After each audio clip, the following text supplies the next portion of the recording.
Hi friends, welcome back to my channel, and in today's hands-on technical deep dive we are going to learn how to create and install self-signed certificate on Microsoft Remote Desktop Services on Windows Server 2025.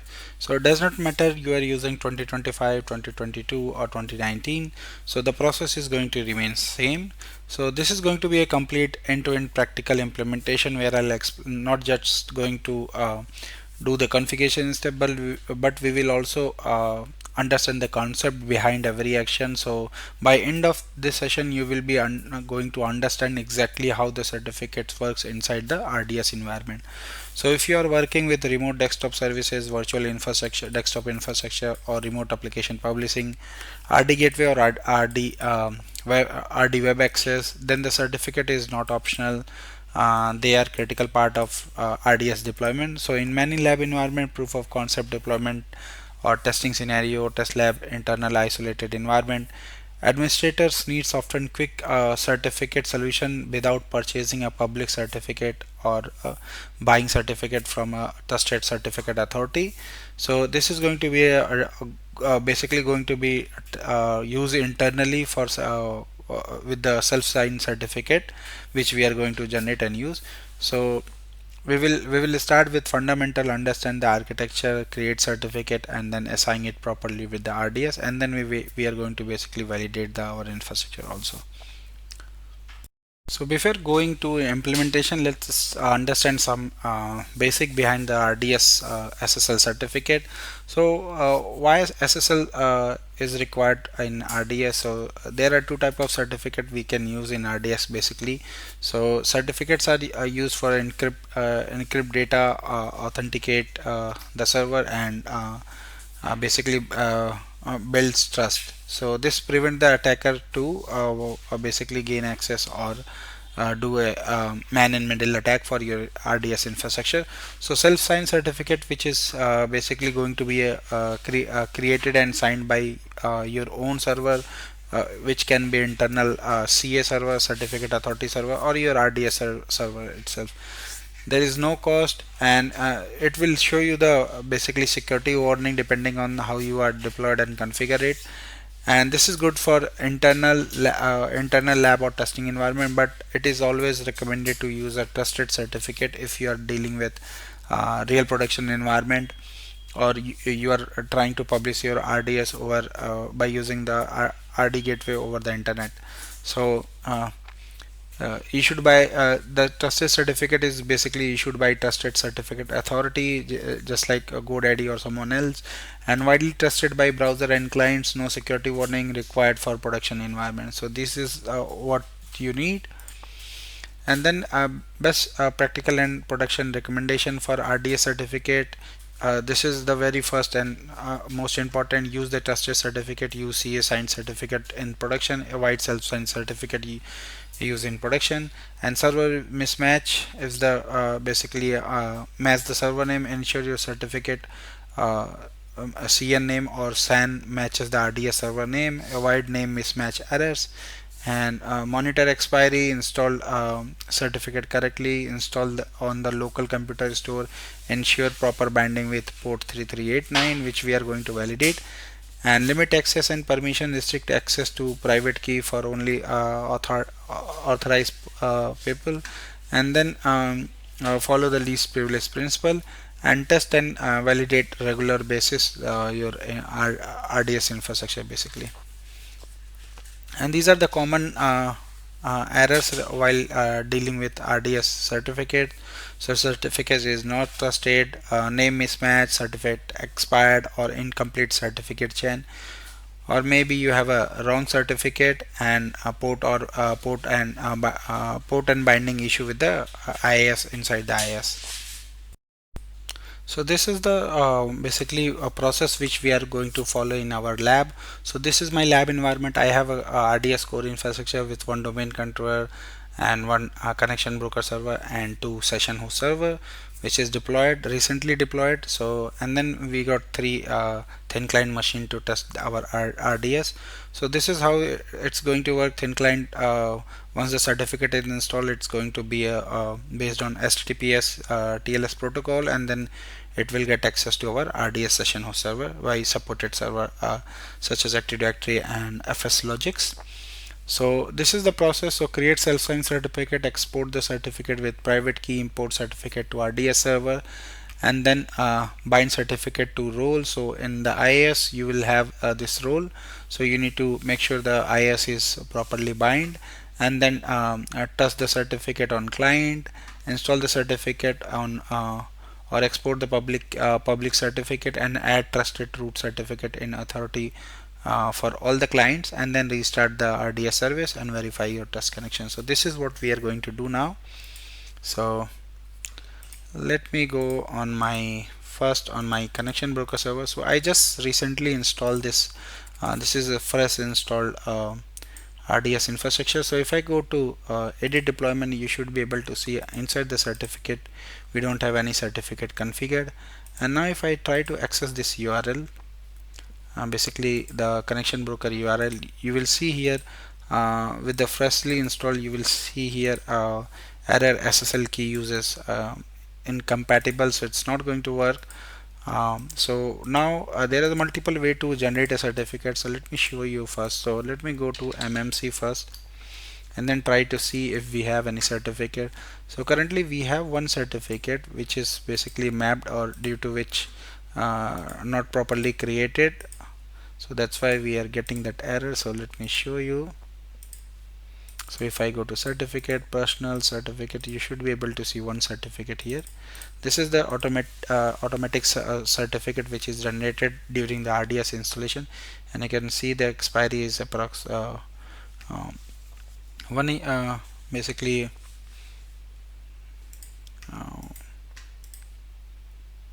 basically 6 months. So if I double click on this certificate, you can see validated from, this is generated today, and then it will have a six month validity, and you have a private key. So this is automatically generated certificate. However, this is not working as we want. So if I go to IIS, currently this certificate is mapped. So in IIS, if I go to, let's go to server certificate, you should be able to see this same certificate.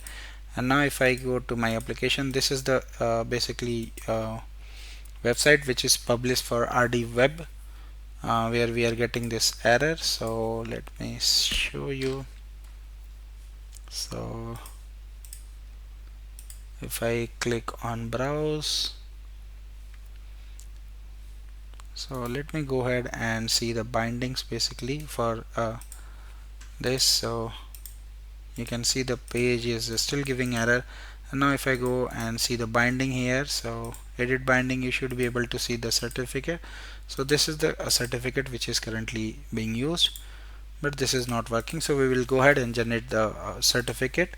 So to generate a certificate, you can go to your basically on IIS, then you can go to a server certificate, and then you can click on create self-signed certificate.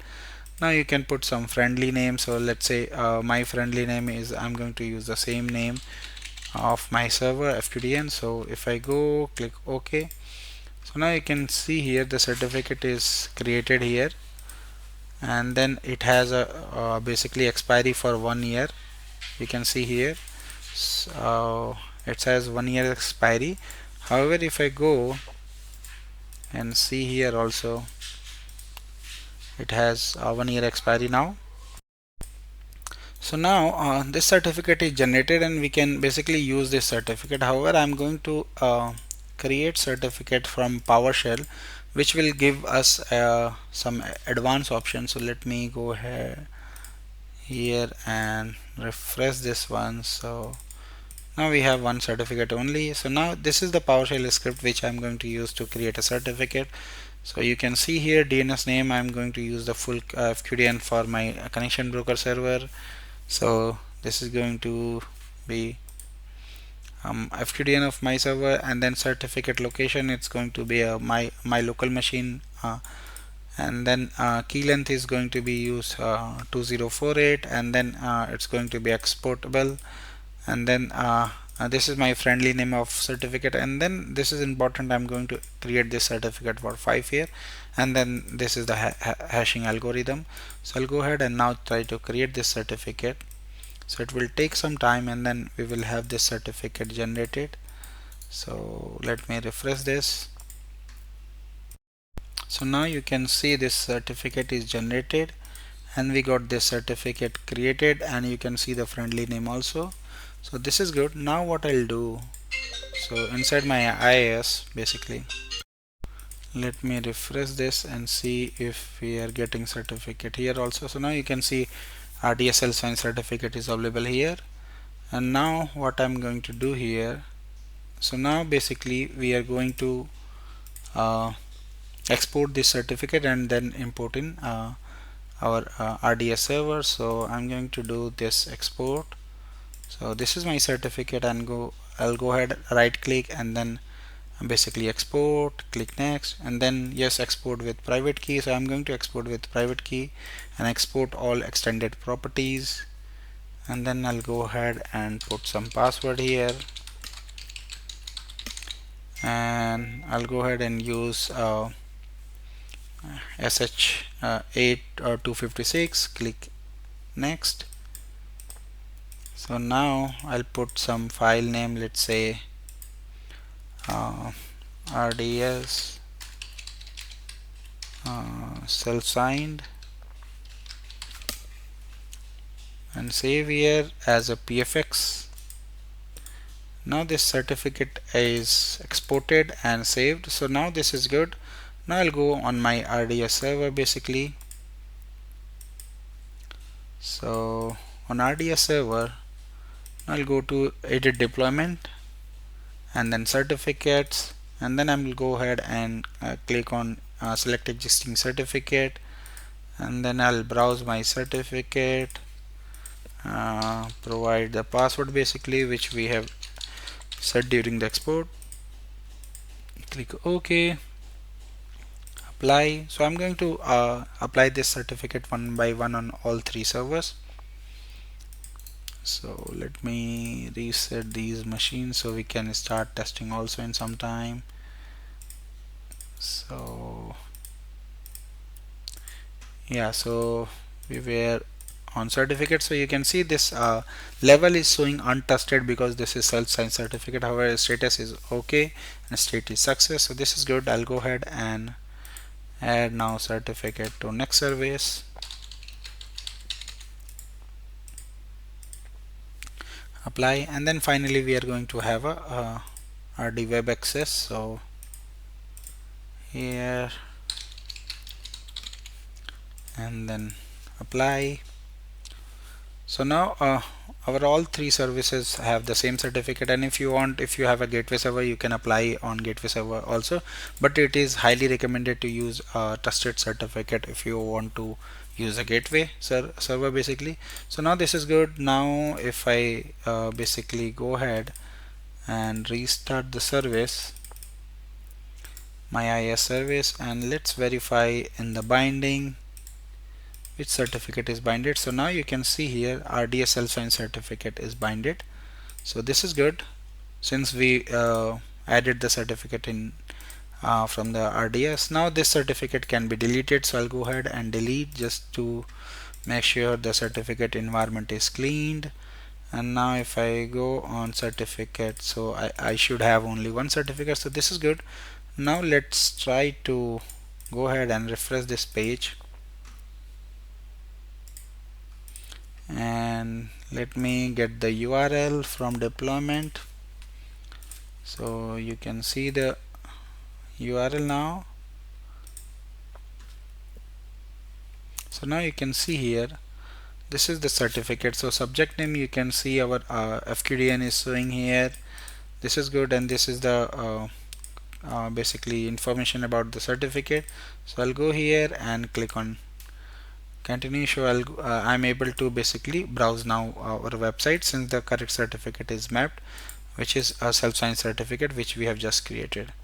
And now let's start with the testing. So I should be able to basically log into and launch the session host, and should be able to access session host from my client thin client machine.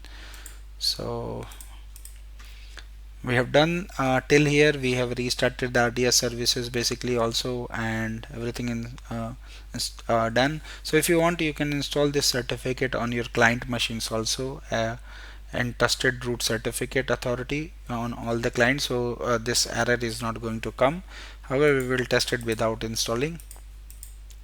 So now this is my one of the server, so I'll go ahead and use RDS user 01 to log into this machine.